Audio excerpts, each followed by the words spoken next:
asunto de la evaluación es un asunto muy complicado. Los estudiantes la sufren mucho porque se preocupan mucho por su calificación y a veces pensamos que evaluación es nada más la calificación, pero como nosotros sabemos, evaluación es todo un proceso que debe de ir bien mezclado con el acto de la enseñanza. Entonces, les preguntaría primero, ¿qué retos tuvieron para evaluar el aprendizaje de los estudiantes en estos meses? ¿Qué estrategias, cómo le hicieron para resolver los retos a los que se enfrentaron? ¿Y por qué es tan importante el evaluar el aprendizaje? ¿Qué les parece si empezamos otra vez con el individuo? Claro que sí, doctor. Pues bueno, esta pandemia nos cayó a todos de sorpresa, ¿no? Entonces también es importante mencionar el contexto. Soy profesora todavía de un sistema presencial y el último semestre lo impartí todo en línea, ¿no? Entonces, el primer reto fue cambiar de modalidad, ¿no? Así como que de tener frente a frente a mi grupo, esta vez no tuve otro remedio más que conocerlos a través de una máquina, a través de internet. Y digo conocerlos, bueno, es un decir porque nunca tuve sesiones síncronas, ¿no? Todo fue asincrónico. Entonces, para mí, pues el principal reto fue impartir la clase en esta nueva modalidad y conocer a mis alumnos a través de las actividades que les fui dejando cada semana, considerando que tenemos 4 horas a la semana y que esas 4 horas iban a dedicarlas a hacer las actividades para la asignatura. Este semestre impartí Sistema Educativo Nacional, entonces, bueno, fue ese el principal reto, cambiar de modalidad, ¿no? Y sobre la importancia que cobró la evaluación para mí en este semestre en particular, fue vital, porque si no, no hubiera podido conocer a mis alumnos, ¿no? Así ellos se quejan un poco, porque son parte de las quejas de los alumnos para mí, de que no nos conocimos, que no nos vimos frente a frente, pero yo digo que sí nos conocimos, porque fueron 15 actividades que califiqué, ¿no? Así fueron 15 retroalimentaciones a cada uno de ellos, ¿no? Entonces, a través de estas evaluaciones pudimos conocernos y fundamentalmente para mí fue importante por 3 cosas. La primera fue, pues, para fundamentar la toma de decisiones. Yo tenía que saber a través de lo que me entregaban los alumnos, pues cómo iba el curso, vamos, si necesitaba apretar un poquito, si necesitaba bajar la velocidad, necesitaba pues esa información para determinar el contenido. Después, para promover el aprendizaje. Precisamente aquellos que se iban rezagando, yo tenía que saber por qué era. Si era porque tenían algún enfermo en casa, por alguna situación económica, o de verdad por una cuestión de aprendizaje, que es en donde yo los podía ayudar. Entonces, bueno, en esa cancha, pues ahí también recibieron apoyo como en actividades remediales. Y finalmente, pues para conocerlos, ¿no? Para saber cómo eran, qué pensaban. Tuve que hacer más preguntas de corte personal sobre sus reflexiones y sobre sus opiniones sobre el tema para poderlos conocer un poquito mejor y de esta manera pues ir adecuando, ¿no?, el curso e ir pues mejorando el desarrollo del mismo, ¿no? Básicamente. Así es, el individuo. Pues cuántas cosas. A ver, Manuel, ¿qué nos comentas? Bueno, yo en mi caso, en el sistema de educación a distancia, pues ahí no nos afectó la pandemia. Para sorpresa mía, yo hubiera esperado tener más actividad. Sin embargo, el número de actividades que se entregó fue casi igual. La participación de los alumnos no varió. Yo hubiera esperado más participación, más entregas, y sin embargo se mantuvo el mismo nivel de actividad. En el caso de mis grupos presenciales, yo tuve como barreras para la evaluación. Uno, la conexión de mis alumnos. Muchos problemas de conexión, muchos problemas con el manejo del software. Y otro detalle, no prendían la cámara, o hasta la fecha no prenden la cámara. Lo cual a lo mejor es algo muy simple, pero el no observar sus expresiones, el no darme cuenta si están entendiendo o no, en cierta forma para mí es un obstáculo para entender qué aspecto debo mejorar. Y en cuestión de evaluación, en mi caso son grupos muy numerosos y yo creo que la mayoría no, o nadie me podrá negar, que esta nueva modalidad nos trajo una mayor carga de trabajo académico, por lo cual la evaluación también se volvió un reto, un desafío. Yo tuve que hacer exámenes en casa, incluso en equipo, a libro abierto, con la intención de calificar más rápido. O les mandé el estudio de un caso, también que se resolviera en equipo. Pues esas fueron las formas en que yo pude sortear esta situación. Muy bien, Manuel. Enrique, ¿tú cómo lo viviste? Pues un poquito parecido a lo que comentan tanto Eli como Manuel. Yo creo que de los principales retos fue el planear una evaluación no tradicional de una serie de conocimientos o aprendizajes de los estudiantes que regularmente tienen altas consecuencias. Por ejemplo, me estoy refiriendo a los exámenes parciales, los exámenes extraordinarios, que son exámenes o evaluaciones que tradicionalmente hacíamos con exámenes de preguntas abiertas y que manejarlos en un ambiente a distancia es muy complicado. Entonces, uno de los principales retos es manejar exámenes que no tienen ese tipo de consecuencias, puede ser hasta cierto punto más fácil. Pero los que tienen consecuencias muy, muy altas como estos, que les permiten a los estudiantes acreditar una materia, sí se vuelve muy difícil hacerlo a distancia. Las estrategias que traté de implementar fue utilizar otro tipo de evaluaciones, otros instrumentos de evaluación como listas de cotejo, como hacer pequeños cuestionarios sencillitos que utilizamos para que nos respondan no conceptos, sino cuestiones más prácticas, a lo mejor vinculadas con un estudio de caso o algo que el alumno pudiera pensar un poco más allá y no buscar un concepto en internet directamente, ¿no? Y una de las dificultades, tal como lo comentaba Manuel, es la conexión. No solamente de los estudiantes que de repente se quedaban sin energía eléctrica o sin conexión a internet, sino también de nosotros, porque a mí también me pasó quedarme con la máquina trabada o quedarme sin red en algún momento de una evaluación. En un momento de una clase es terrible, pero en el momento de una evaluación es todavía peor. Entonces, sí, esas son cosas que tenemos que estar enfrentando ahorita con la pandemia. Muy bien, muchas gracias, Enrique. Estamos casi en el tiempo de esta ronda. Nada más quisiera puntualizar que la evaluación tuvo muchísimas implicaciones, tanto para estudiantes, como para docentes, como para las instituciones. Y esta situación de tener el ciclo escolar encima y vivir la emergencia en el transcurso del proceso complicó muchísimo la existencia y produjo mucho estrés. Los estudiantes la han vivido muy difícil, los docentes también, pero los estudiantes en particular, porque al final del día los docentes tenemos pues bastante poder en lo que hacemos, forma parte de esta situación de asimetría de poder en que uno es el que califica a los estudiantes y que ellos tienen que sacar una calificación que les sirva para seguir avanzando en el proceso educativo. Así está el sistema. ¿Cómo han vivido estos estudiantes? ¿Qué les han dicho? ¿De qué se han quejado? ¿Qué les han propuesto?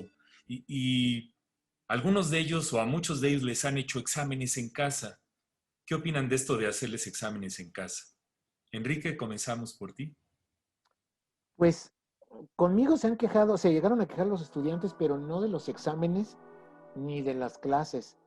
Se quejaron un poquito. Estuvo muy chistoso esto, lo tengo que comentar, porque en este semestre tuve varios grupos con los que tuve más clases de las habituales.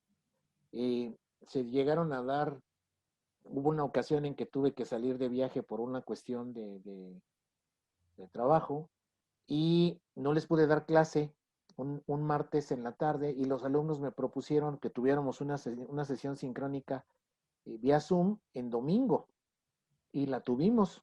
De hecho, como les gustó, para no atrasarnos con el semestre, porque tuvimos un desfase en la Facultad de Psicología, llegamos a tener algunas clases fuera del horario que teníamos planeado. Entonces, fue interesante, pero el problema del que ellos se quejaban básicamente era en la cuestión tecnológica. Por cuestiones climáticas, por reparaciones en la zona, etcétera, de repente se quedaban sin internet, sin conexión, sin energía, o algo que llega a ocurrir mucho y que es típico de este país, es que estaban en la sesión y de repente pasa el vendedor de tamales o el de gas o alguien que está haciendo escándalo y no los dejaba escuchar todo. Tamales oaxaqueños. Entonces, esa era la parte que ellos les destanteaba un poco, porque no es lo mismo estar en el salón, que es un ambiente controlado, ¿no?, que estar en casa donde tienen una serie de conflictos y de cosas que no podemos controlar. A eso le sumamos el hecho de hacer un examen o una evaluación desde su casa. Era complicado. Hubo una alumna que en algún momento nos dio mucha risa a todos porque dijo, tenía el micrófono abierto y su mamá le estaba llamando y dijo, mamá, estoy en evaluación. Y entonces la señora dijo, ay, perdón, y desapareció, ¿no? Y ella dijo, pues es que me sentí incómoda, aunque realmente la evaluación no era un examen formal, sino eran varias preguntas ahí al libro abierto para que las revisaran e incluso las discutieran en pequeños grupos en Zoom. Esa parte sí les pesaba un poco, el sentirse un poquito sin el control y sin el ambiente controlado que les ofrece la escuela, ¿no?, la facultad. En términos de si vale la pena hacer exámenes, ¿va a ser evaluaciones? Sí, exámenes tal vez no tanto. Como comentaban él y Manuel y el doctor Adrián, sí podemos hacer otro tipo de evaluaciones. Podríamos trabajar con rúbricas, con listas de cotejo, con ensayos, con investigaciones, otro tipo de herramientas que podemos utilizar para la evaluación, al fin que realmente tenemos muchísimas herramientas de evaluación que no necesariamente tienen que ser un examen. Hacer un examen tradicional sí es muy complicado. Yo creo que no vale la pena porque los alumnos se sienten muy preocupados. Me tocó hacer la aplicación de un examen extraordinario y el estudiante no sabía qué hacer para que yo me sintiera tranquilo de que él no estaba haciendo trampa. Entonces dejó su cámara abierta, dejó su micrófono abierto, trató de poner su cuaderno de tal manera de lo que él estaba contestando para que yo viera que lo estaba poniendo en papel y que luego lo iba a transcribir. Me compartió al final la pantalla de cómo lo estaba escribiendo en Word. Y eso es un estrés adicional al de la evaluación en sí misma, que tal vez no es necesario pasarlo por hacer un examen tradicional. Si podemos utilizar herramientas diferentes, instrumentos diferentes de evaluación, como comenté ahorita, una investigación, un ensayo, fichas, una serie de cosas, creo que los podemos ayudar. Yo les pedí a mis alumnos como parte de las evaluaciones, ensayos, y eso les encantó porque tuvieron la oportunidad ahora con esta cuestión a distancia de enriquecerlo con imágenes, ligas, artículos y una serie de cosas que habitualmente en condiciones normales no hacen. Entonces hubo incluso algunos alumnos que como esto se subió a Classroom, no tuvieron la necesidad de imprimirlo, pudieron incluir incluso videos. Y eso es algo que les gustó muchísimo. Entonces yo creo que vale la pena sí hacer evaluación, pero no una evaluación tradicional. Gracias, Enrique. Adrián. Bueno, ¿qué opinan los estudiantes de cómo fueron evaluados durante esta pandemia? Pues yo diría que en general reclaman lo mismo que cuando es una evaluación presencial. Dos puntos quiero tocar. Uno de ellos es que ellos comentan que en ocasiones los exámenes no los evalúan correctamente. ¿Por qué? Porque muchas de las preguntas están planteadas incorrectamente. Entonces, incluso algunos de ellos dicen que las preguntas que se plantean para los exámenes escritos son confusas y ellos eso reclaman, que no son evaluados correctamente. Otro de los aspectos curiosos que también reclaman, y creo que también con mucha razón, es que no evaluemos solamente la memoria, sino niveles cognitivos superiores. Entonces, creo que son totalmente válidas esos reclamos, ¿no?, por parte de los de niveles cognitivos superiores. Eso es, sí. Niveles cognitivos superiores que no nada más sea la memoria, sino que también se evalúen preguntas de análisis, de síntesis, de solución de problemas, de comprensión, más que solamente la memoria. Entonces, ellos lo solicitan también. Esto es algo muy importante e interesante y es un reto para los profesores realizar este tipo de exámenes que evalúen niveles de complejidad superior. Ahora bien, en relación a cómo viven ellos los exámenes en casa, bueno, si un reto de por sí es la complejidad que conlleva evaluar integralmente al estudiante en cuanto a conocimientos, habilidades e incluso actitudes, es un reto en la modalidad presencial. A distancia, esto es todavía mayor, con mayor complejidad, ¿no? Entonces, muchos en casa, lo que se favorece fundamentalmente es lo que ya se había comentado, darle mayor énfasis a la evaluación formativa durante el proceso, diciéndole al estudiante qué es lo que domina, pero lo más importante, qué es todavía lo que le falta dominar. Muy bien, Elividú. Muy bien. Pues sí, a mí la verdad me dio miedo hacer exámenes objetivos en este periodo en línea, o sea, lo debo decir así. Principalmente por las cuestiones tecnológicas y también porque era pedirles a mis alumnos, por ejemplo, de hacerlos, los hubiera hecho en el mismo momento, ¿no? Así como que al mismo tiempo, ¿no? Para controlar un poquito la aplicación. Y esto para mí implicaba pues ser un poquito injusta porque no sé qué situaciones están viviendo en casa, no sé cómo están, o sea, si un alumno no se presenta, ¿cómo afectaría eso en su calificación? Y eso se me hacía como muy injusto. De ahí la diversidad de instrumentos que elaboré para este periodo. Y la finalidad también tiene que ver con esta evaluación formativa que tanto se ha mencionado ya en este momento. Precisamente es para que poco a poco veamos cómo van avanzando en su aprendizaje, cómo vamos evolucionando, de cómo llegaron a cómo van a salir. Y también algo que creo importante también en esta situación de los exámenes en casa es que los alumnos no están precisamente al no estar en un ambiente escolarizado, pierden un poquito la seriedad para contestarlos y la concentración. No es lo mismo estar respondiendo un examen en la mesa de la cocina o en mi recámara que en un salón de clases, ¿no? En un salón de clases el mismo ambiente, los mismos compañeros, alguien que lee las instrucciones, que está controlando la condición de un examen objetivo, es muchísimo mejor, es más propicia que estar en casa, ¿no? Entonces, esta parte creo que hay que recordarles a los alumnos cuando hacen este tipo de exámenes que, pues sí, que se pongan serios, que recuerden pues esto de las condiciones escolarizadas y que pues sí nos da un salón de clases y los compañeros, ¿no? Y que se pierde al momento de hacer un examen en línea. Básicamente es eso.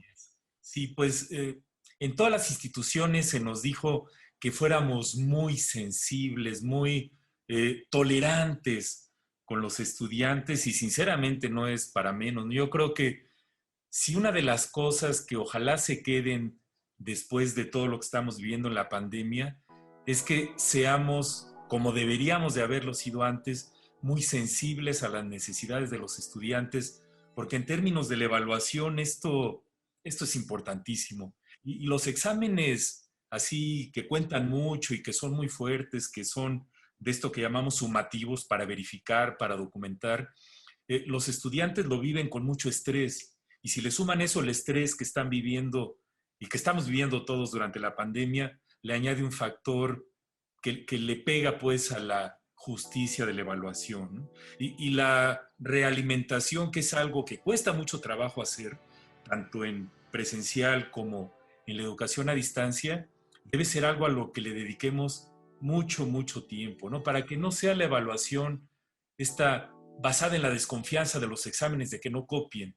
Por eso sí, seguramente nos quedaremos con más herramientas para utilizar la evaluación y evolucionar a cosas que está documentado que sirven como los exámenes a libro abierto. los docentes estamos insertos en un sistema, que puede ser una escuela, una facultad, y estas a su vez dentro de una universidad, y esta a su vez dentro de un sistema educativo nacional.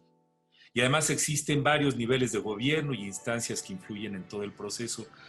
¿Cómo ven? ¿Cómo puede las instituciones, tanto educativas como gubernamentales y la sociedad civil, ayudar a que se fomente, se propicie todo este asunto de la formación docente de los profesores y su desarrollo profesional? Ruth, ¿qué opinas? Es un reto para las instituciones, definitivamente, pero recuerdo en alguna ocasión a Francisco Invernón que decía que la práctica educativa cambia únicamente cuando el docente quiere cambiar su práctica educativa. Pero las instituciones educativas tienen el gran compromiso de hacer que el docente mueva su práctica y por lo tanto tiene que fomentar las estructuras académico-administrativas para que el docente sienta impulso, sienta ganas de formarse. Y ahí creo que generar programas de formación que sean flexibles, que permitan reconocer esta actividad en la que se insertan los profesores, porque pareciera que la formación docente no se reconoce como parte del esfuerzo que hacen los docentes. Pareciera que vale más otro tipo de actividades académicas que el que te formes como profesor y que te lo reconozcan. Y a veces las instituciones y quienes las llegan a dirigir, al no comprender bien la importancia o los procesos que implica diseñar programas de formación docente, las impulsan medianamente y no creo que a veces tengan la intención de propiciar el cambio de la práctica educativa. Esto implica que hay que analizar desde tu persona y desde el colectivo con el que trabajas la labor educativa, el cómo haces una práctica de enseñanza-aprendizaje. Socializar, propiciar espacios que socialicen la práctica educativa, creo que es una de las responsabilidades que tienen que impulsar las instituciones desde el ámbito formal. Que se creen estos espacios de encuentro, de reflexión de la práctica docente, para que yo pueda entender con mi colega o que un colega me pueda compartir sus buenas prácticas o sus experiencias positivas o negativas, porque aprendemos de todo, de lo bueno que me pasa en la práctica y de lo malo que también me pasa en la práctica, porque a veces tú puedes decir, hoy lo hice bien, pero al ver los resultados de los estudiantes dices, algo hice mal. Y entonces, ese espacio que puedan generar las instituciones de educación superior para que los docentes reflexionen en colectivo y socialicen su práctica, me parece que es la forma inicial en la que una institución puede impulsar los procesos de formación docente y por lo tanto el cambio del que mencionaba yo al principio en la reflexión de Invernón, ¿no? Muchas gracias, Ruth. Marina, ¿cómo ves este panorama? Bueno, estoy 100% de acuerdo con Ruth. La transformación de la práctica depende de que el individuo reconozca que tiene un problema y quiera cambiar. Y la responsabilidad de la institución es generar los espacios, promover la reflexión para que eso suceda. Y en particular, bueno, yo creo que hay muchas maneras de hacer formación docente. Es muy distinto en la educación superior que en la educación básica. Y tratando de pensarlo a nivel nacional, por ejemplo, ¿no? O en la UNAM, que es una institución muy grande. Tú dices, ¿cómo formo 40,000 docentes? ¿No? Es un numerote. Y hay que pensar distintas estrategias que les sirvan a distintos perfiles docentes. Hay que conocer muy bien la planta docente de la institución para saber cómo le puedo llegar a este sector, cómo le llego al otro, qué cosas tengo que ofrecer en esa formación. Y pensar que la formación docente siempre es una formación integral, que no le puedo enseñar por un lado la disciplina, por otro la didáctica, por otro la tecnología, sino que es en una sola, digamos, en un solo evento formativo tienen que estar implicadas estas tres dimensiones para que el profesor pueda entender cómo se vincula la didáctica con la tecnología y con la disciplina, ¿no? Por muchos años hemos tenido programas de formación docente donde se separan estas cosas, ¿no? Y le dejamos la tarea al profesor, igual que el profesor le deja la tarea a los estudiantes de hacer las relaciones. Y lo más difícil en el aprendizaje es justamente construir relaciones, construir vínculos entre las ideas, entre los conceptos, entonces no le podemos dejar esa tarea al profesor, sino que tenemos que generar programas de formación integrales en ese sentido. Y bueno, una institución del tamaño de la UNAM requiere de múltiples acciones de formación, pero sobre todo del reconocimiento de que es necesaria. Muy de bien, que la inversión económica tiene que estar puesta en la formación, no solamente los materiales o la tecnología. Así es, tenemos que apoyar a nuestros docentes. Son un factor totalmente determinante en el aprendizaje de los estudiantes. Eduardo, ¿algunas ideas, algunas sugerencias sobre este punto?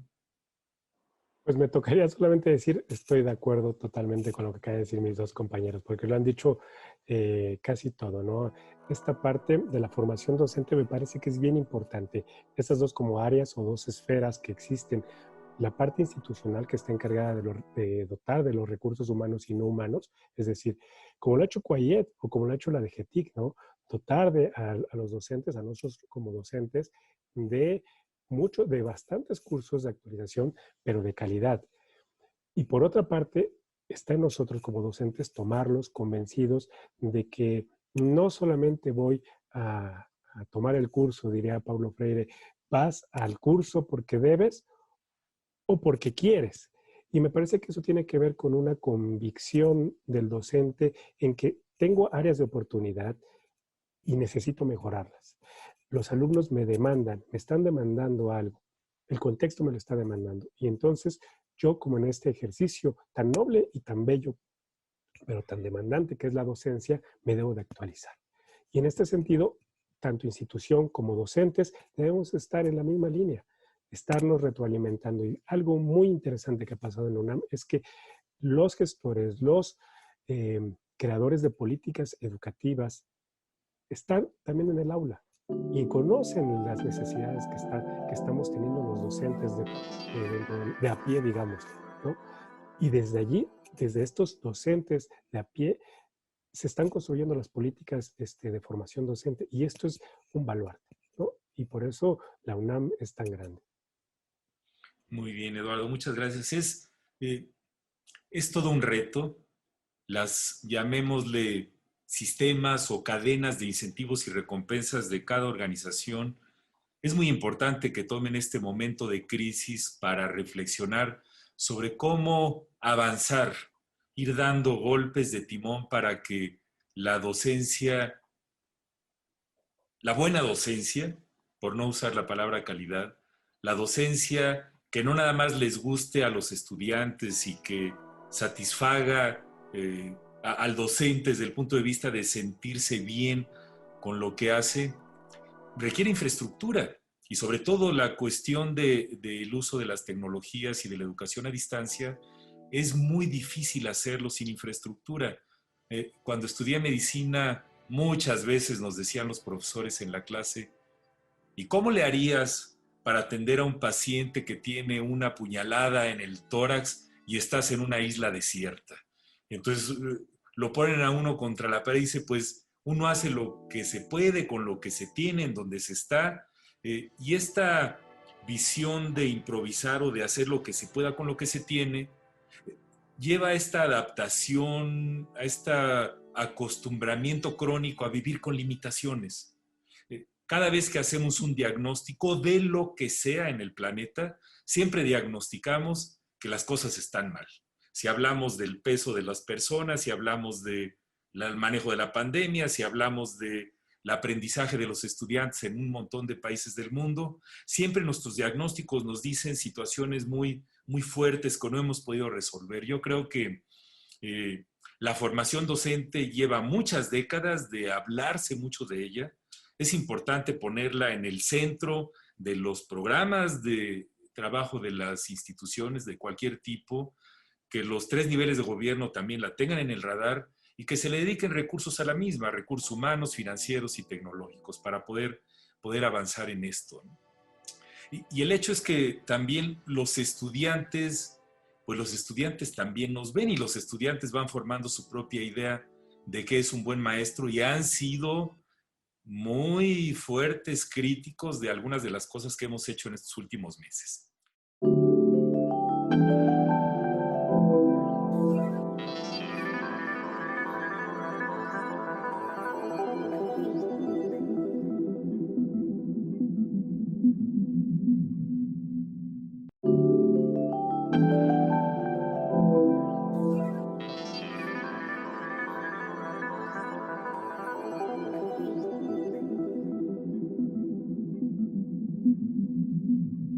En este bloque queremos discutir un poco sobre, pues, qué propuestas tenemos. Hace rato se mencionaba la metáfora esta tan popular del vaso medio lleno, medio vacío. Es importante tener cierto optimismo, pero al mismo tiempo la necesidad de tener habilidades digitales en los docentes se convierte en algo que ya no podemos eludir.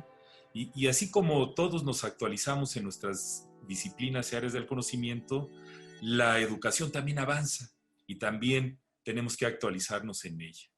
Pues Eduardo, algunas propuestas para el público y las personas que nos escuchan. Sí, claro. Me parece que es bien importante escuchar a los estudiantes, escuchar a los docentes, estos actores que están dentro de la didáctica, ¿no? Desde la institución debemos de escucharlos. Ya ahorita escuchamos en la cápsula algunos sentimientos y resentimientos de nuestros estudiantes, porque vaya, finalmente ellos son los que nos viven.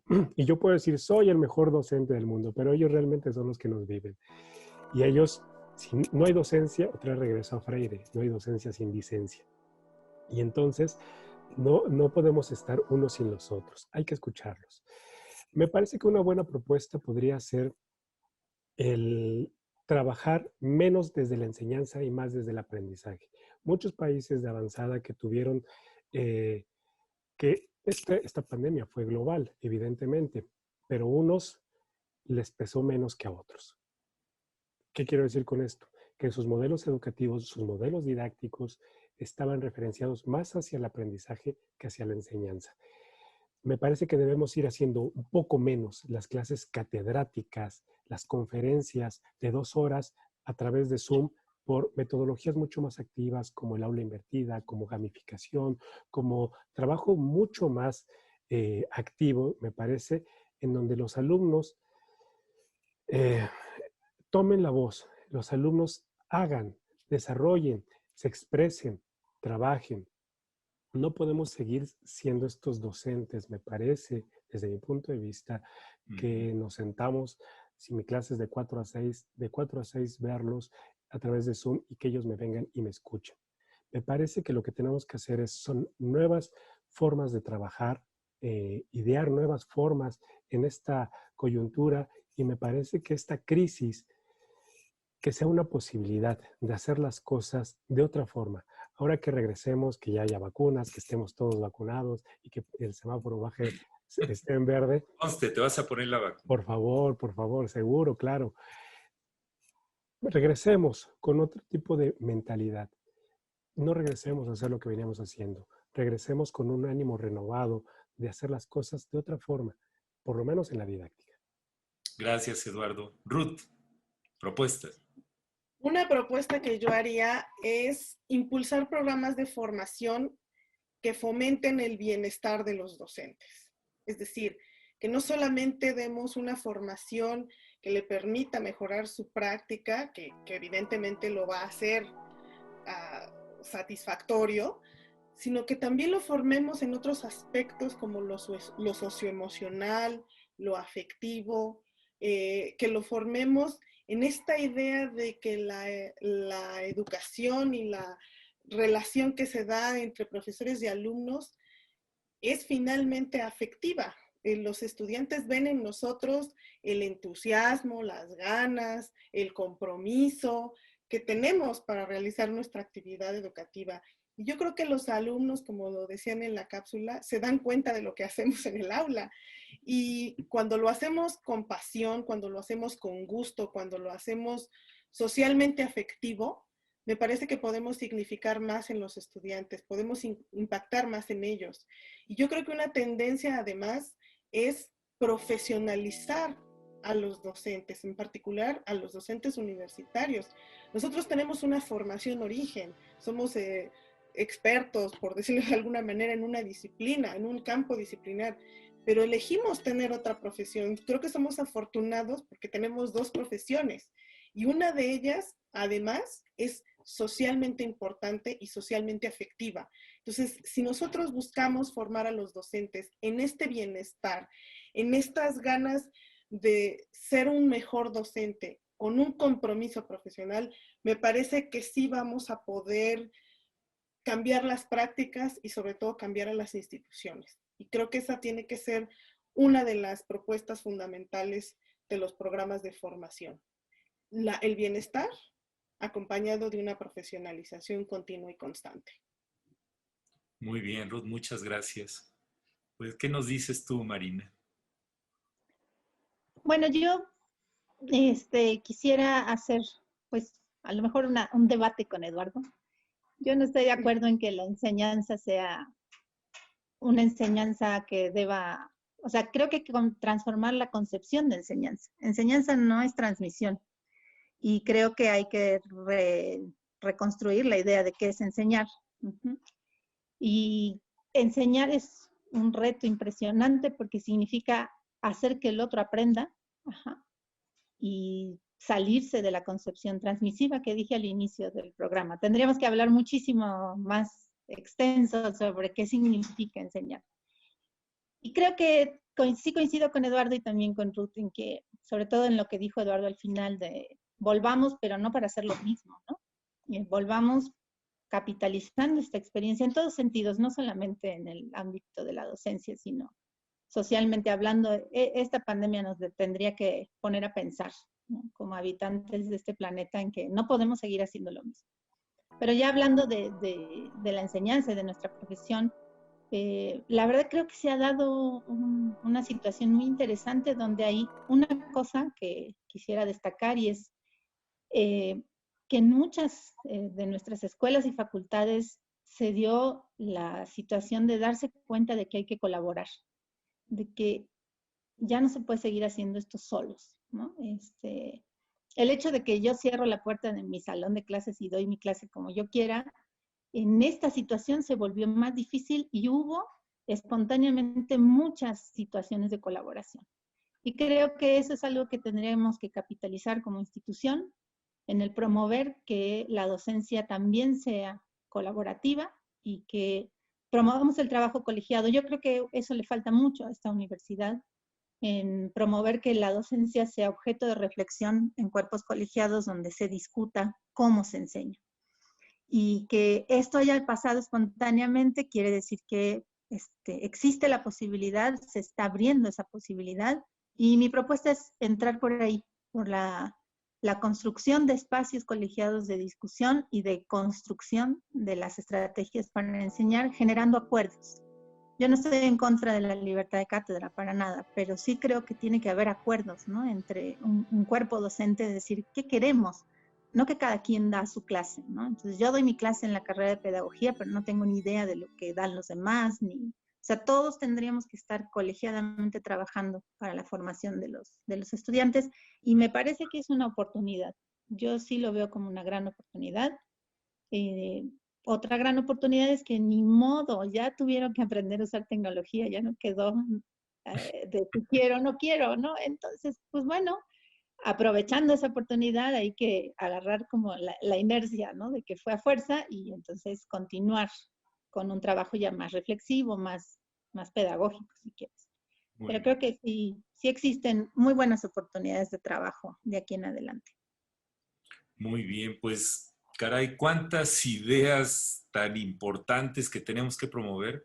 La idea misma de este programa es que la sociedad perciba, se concientice de la importancia de que a los docentes nos aprendamos a enseñar mejor. Preguntémosle a cualquier profesor, ¿cuándo fue tu último curso que te enseñaron a enseñar mejor para que los estudiantes aprendieran mejor? Y la gente eso no lo tiene mucho en su radar, ¿no? Yo creo que en la medida que haya también presión social, exigencia social, que en esta coyuntura en particular está fortísima, ¿eh? Los papás que tienen a sus niños viviendo esto y que ven cómo les dan clases a sus niños en la casa a través de los equipos de cómputo, están exigiendo que haya una buena calidad y una buena enseñanza porque están viendo de cerca lo que ocurre. Obviamente los retos son muchísimos, el contexto sigue siendo muy complicado, pero hay que hacer de tripas corazón y tomar este verdadero cataclismo global que estamos viviendo para poner a la formación docente como uno de los elementos centrales de cualquier cosa que se quiera hacer. Si tenemos que cambiar los planes de estudio para incorporar toda la situación de educación a distancia en todas las carreras, pues tenemos que involucrar a los docentes.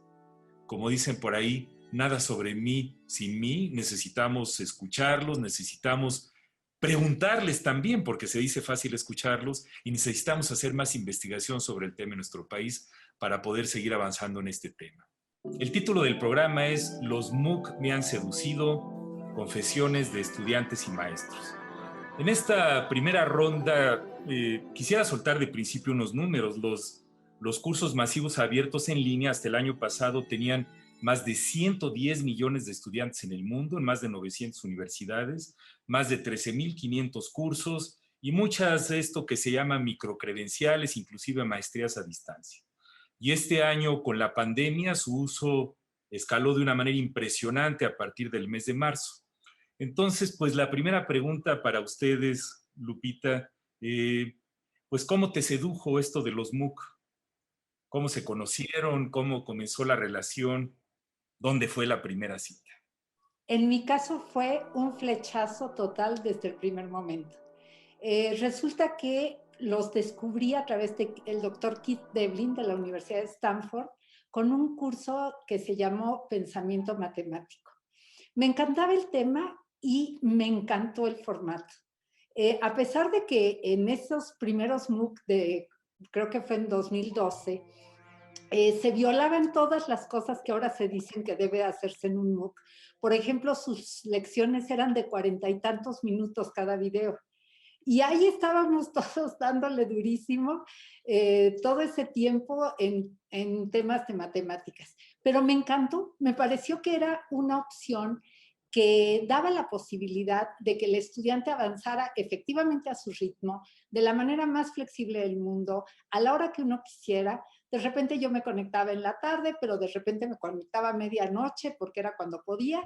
Y finalmente lo terminé y me sentí muy orgullosa. Entonces también me di cuenta de que además de la intensa comunicación en foros con mis colegas de todo el mundo, también había una sensación de satisfacción muy especial, diferente de la que da un curso tradicional, de los que tomamos en un salón con 20 o 30 personas. Así es que tuvo su encanto en todos los sentidos. Muy bien, Lupita. Pues, Jackie, ¿cuál es tu historia? Es una historia complicada, vamos a decir. Para mí el espacio fue uno totalmente inapropiado. Para mí el flechazo fue en Twitter. Y pues en ese espacio tan público de pronto empecé como verdad vecina medio chismosa a ver que se comunicaban algunos académicos con un hashtag, en particular uno que era EDCMOOC, y qué estarán haciendo, y se están comunicando, y envían artículos, y luego envían notas, y muy extraño, hasta que me atrapó, y me inscribí en lo que estaban haciendo, y nunca me animé a participar porque yo me sentía todavía ajena y extraña, y me encantó el mareo que provoca entrar a un MOOC y sentirse medio perdido y no saber por dónde y tener que empezar a tomar decisiones. Y yo creo que ese es lo primero que me encantó, que me dejaban tomar muchísimas decisiones como aprendiz. Y pues decidir por dónde quiere uno ir. Y de los 30 materiales que compartían, uno tenía que decidir, bueno, a mí me interesa este y este. Y al final, en este MOOC decían, bueno, y hay que crear un artefacto para demostrar lo que aprendiste, un artefacto digital. ¿Qué cosa es un artefacto digital? Pues tú lo decides, bueno, o sea, todo lo decide uno. Y era muy, muy diferente a una experiencia, a una relación de las que yo había conocido. Entonces, ahí estuvo la seducción. Gracias, Jackie. Carlos, ¿qué nos puedes decir? En mi caso, el primer acercamiento con los MOOCs fue por ahí del 2002, con la iniciativa del MIT, el Open Courseware.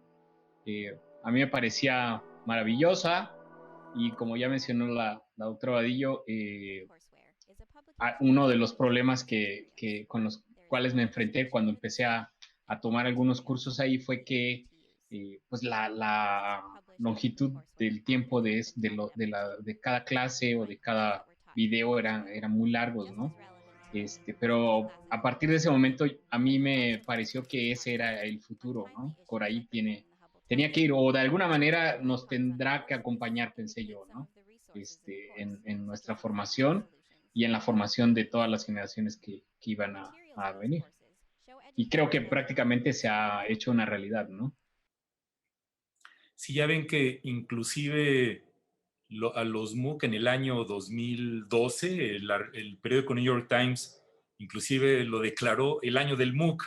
Y hubo algunas personas que dijeron que con esto las universidades iban a desaparecer, con un optimismo desbordado. Y aplica esto de la curva de las innovaciones, que primero hay un pico gigantesco de expectativas, después viene esto que le llaman el valle de la desilusión, y ya después empiezan las cosas a tomar su curso en una manera más, llamémosle, establecida, ¿no? Entrar a esto que llamamos la corriente principal. Y ahorita, en la pandemia, en la que todo lo que estamos haciendo para prepararnos, estudiar y enseñar, lo hacemos a distancia, este tipo de cursos caen perfecto en este momento para ayudarnos a salir adelante. ¿Qué opinan de la palabra masiva? A muchas gentes les incomoda. ¿Alguien quisiera comentar, Lupita, esto de masivo que para algunas gentes se contrapone a la educación en la que queremos que haya pocos estudiantes por un curso? ¿Qué nos dirías de la palabra masiva? Bueno, yo soy de las que todavía no tiene mucho problema con esa palabra, pero ahorita vamos a escuchar a Jackie y verás que es otra perspectiva totalmente distinta. Me parece que es una de esas palabras que tiene connotaciones no tan buenas, pero en el caso de la educación, me parece que es una palabra afortunada en el sentido de que atiende a una gran cantidad de personas con muy poco insumo. Es decir, uno puede gastar muy poquito dinero para hacer un MOOC. Ya hablaremos a lo mejor en algún momento de uno que acabamos de hacer y que tuvo un costo neto de 10,000 pesos y ha servido en un mes a 6,000 estudiantes. Entonces, pues realmente vemos que la inversión puede ser de mini centavos, de fracciones de centavo por persona. Y eso es muy positivo porque resuelve socialmente mucho. Entonces, en ese sentido, a mí no me molesta, pero escuchemos a Jackie. A ver, Jackie, ya ves que la masificación de la educación es como una palabra que dice, uy, qué miedo. Es que suena a algo que se está vendiendo, suena a propaganda política. Y ese lado político es el que no es así, no es una venta, es realidad. Sí se aprende entre muchos, pero no es una palabra afortunada en ese sentido. Y es simplemente, como escuchábamos en algún webinar esta semana, es educación pública, es la finalidad de la educación pública, llevar la educación a todos. Esto es lo que quisiéramos, sin que tenga fines propagandísticos de ahora masivamente vamos a enseñar. Y el otro problema de la palabra masiva es que parece que vamos a regalar, a dar sin ton ni son, y que pues alguien se va a llevar las cosas y ya, en eso terminó. Y no es ese el procedimiento. En un MOOC todo el mundo aporta, todo el mundo trabaja, todo el mundo da y todo el mundo se lleva mucho, mucho más de lo que aportó. Siguiendo la metáfora de la seducción, a veces como consecuencia de la misma, pues pueden hacer un bebé, en este caso un MOOC. Y los bebés requieren cuidado, requieren atención. Hay que utilizar recursos humanos y financieros por mucho tiempo. ¿Cómo ven ustedes el presente y el futuro de los MOOC? Hablando de los costos, hablando de los retos y hablando de hacia dónde vamos. Carlos, empezamos contigo. Pues yo creo que uno de los costos que tenemos es muy pequeño en términos de la producción. Es relativamente barato producir un curso. Más que nada el costo en nosotros como profesores es en el tiempo. O sea, al menos en mi caso, como era el primero que pude crear, tomó mucho tiempo. A mí me tomó 6 meses de trabajo constante, diariamente. Por supuesto, mi productora, la productora que tenía también trabajó muchísimo, la pedagoga con la que trabajé también muchísimo trabajo. O sea, fue un trabajo en equipo muy grande.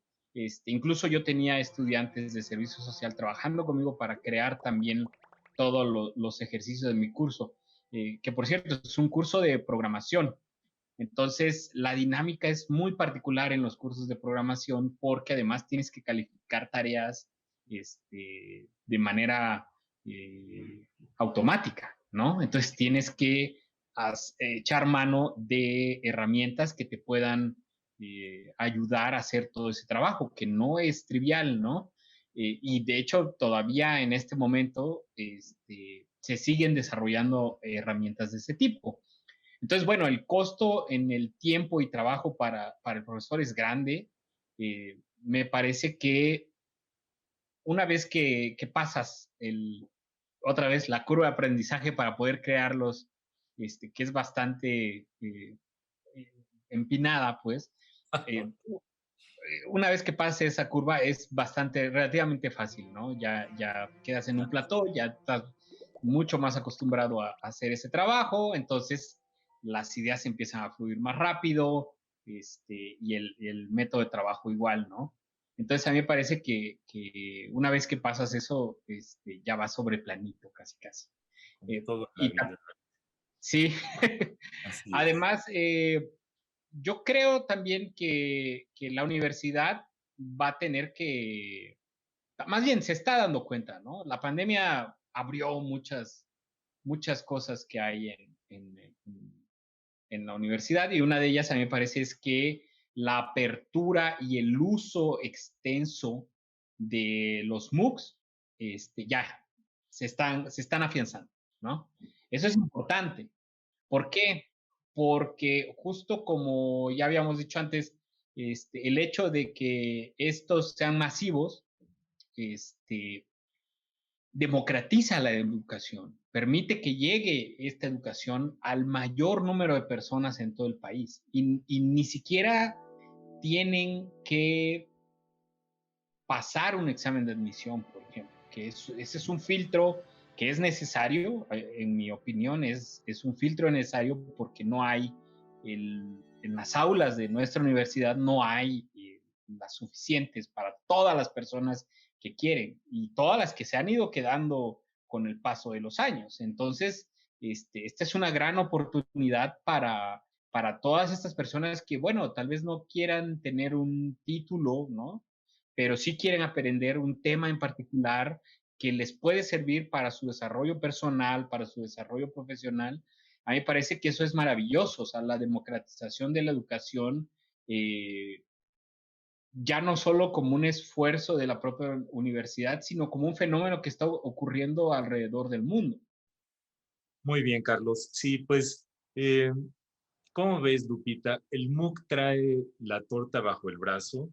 Los estimados que yo he visto de Estados Unidos del costo de producción de un MOOC fluctúan entre 40,000 a más de $300,000. ¿Cómo ves? ¿Qué opinas y hacia dónde vamos con esto? Yo opino que qué barbaridad de qué gastalones son en Estados Unidos, porque nosotros hicimos un MOOC, además usando metodologías ágiles y esbeltas en todo el proceso, lo cual implicó que trabajamos sobre un documento de Drive, y ahí fuimos creando el guión, fuimos teniendo el control de gestión de lo preproducido, lo postproducido, y con la carpeta de todo el MOOC llena de videos, llena de audios, de lecturas y demás, hicimos un trabajo como a 12 manos, bueno, a 24 manos, que nos salió muy bien en solo 5 semanas. Y los resultados han sido muy positivos. Tenemos 99% de likes después de 4 o 5 semanas que ha durado abierto el curso a nivel global. Y creemos que se pueden hacer las cosas muy bien y muy baratos. Los MOOCs son buenos, bonitos y baratos. La verdad es que eso es lo que pasa. Claro, tienen críticas. Por ejemplo, hay una tasa de egreso, de completar todo el MOOC muy bajita. Pero uno tiene que pensar que no es la tasa, no es la forma de medir ideal de este tipo de producto educativo. Porque muchas veces yo voy por un tema de los 5 o 6 que va a tocar el MOOC. Y ese es el que me interesa. Para mí fue un éxito cuando acabo de revisar ese tema. Para los datos de eficiencia terminal soy un fracaso. ¿Quién tiene razón? ¿El usuario o las medidas estandarizadas rígidas que no se adaptan a estos productos innovadores? Así es, Lupita. Bueno, pues, Jackie, ¿qué opinas? ¿Para dónde vamos? ¿Cuál es el futuro de esto? Y yo creo que sobre lo que comenta Lupita abundaría en conocer otros contextos, justamente. Lo mencionaba también George Siemens en un webinar donde están comentando un libro muy bonito que acaba de salir de un colega del MIT, se llama Failure to Disrupt, exacto. Están comentando el libro y él decía, hay que ver otros contextos, que era una pequeña, no era una crítica, pero que el libro podría haber buscado en el contexto de China, en el contexto de India, qué formas están asumiendo los MOOC en estas poblaciones. Habrá que ver también en Brasil, por ejemplo, qué hace. En fin, a mí me encanta FON, la plataforma francesa, y de la Fundación Orange también hay unos experimentos muy interesantes. Van a tomar diferentes formas, diferentes sabores, y creo que podemos aprender muchísimo de ahí. Y algo que ojalá no pierdan es esta posibilidad de que el usuario haga lo que le emocione.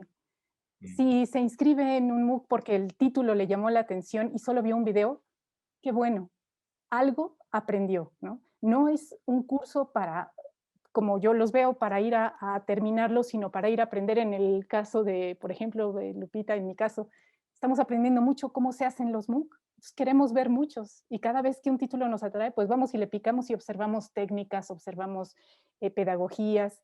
Se comentaba también en ese webinar que, bueno, cómo surge Coursera, que es el principal proveedor en Estados Unidos, y la diferencia que hay en otras plataformas como en UK, que está hecho por científicos del aprendizaje. Entonces las técnicas realmente están siendo diferentes. Entonces el sabor va a ser diferente, pero ojalá no pierdan esta flexibilidad. Y el reconocimiento oficial, ese va a ser algo interesante de ver cómo lo asumimos en cuestiones de reconocimiento en instituciones oficiales. Así es, ya ven que existe este movimiento de microcredenciales y muchas maestrías inclusive que se pueden hacer a través de esta modalidad. Yo creo que el potencial de los MOOC todavía no se realiza. La pandemia yo creo que lo va a empujar a llegar a un punto en el que se van a integrar a la corriente principal de los planes y programas de estudio, del desarrollo profesional y personal de cada quien, porque se puede aprender de lo que sea, cuando sea. Tenemos la limitación de que muchos están en inglés, la mayoría, y es importante hacer cursos en español para la mayor parte de nuestra población, ¿no? Porque además de la brecha digital, también hay una brecha en el conocimiento de otros idiomas. Entonces, yo creo que tenemos que avanzar por ahí, en términos personales, académicos, institucionales, gubernamentales, como dice alguno de los autores, para que los MOOC realmente le lleguen a toda la población, se les tiene que invertir. Entonces tiene una enorme promesa. Estamos contemplando el renacimiento de los MOOC en la educación pública de todo el mundo. Los invito a que los exploren y pues les agradezco mucho, Jackie, Lupita y Carlos, por su participación y por sus excelentes comentarios.